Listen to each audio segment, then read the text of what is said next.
Alrighty, so time for the big show. We've got the power clean and the squat clean from the floor now. So now we've got more moving parts. We need to focus on making sure we nail each individual section.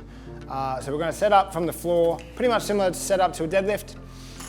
We can potentially have our hips slightly higher if we need to, if it's going to help clear our knees. But essentially setting up with our armpits above the bar, the first thing we need to think about is clearing the knees. So there's 3 pulls. We've got the first pull where we get the bar to the knees there, and we're trying to create as much kinetic potential through these hamstrings as possible. So that means that we're trying to drive our kneecaps back and create a vertical shin. When we get to this hang position, it's obviously quite hard to hold there for too long, so I won't make him work. But we've got our chest above the bar, our knees are back behind the bar, and we need to think about getting the bar above our knees.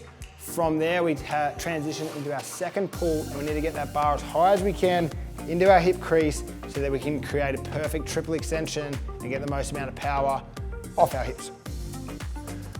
Cool, so obviously it's quite hard to break down, but we're gonna go back to the knee and we're gonna go through 1 rep at normal speed.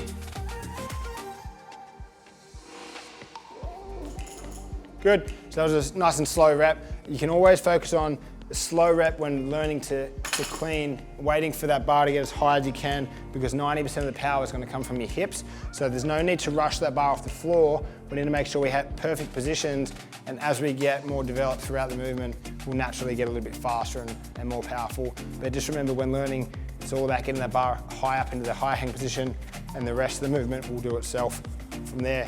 Whether we choose to receive in the power position or the squat position, the fundamentals of the movement shouldn't change.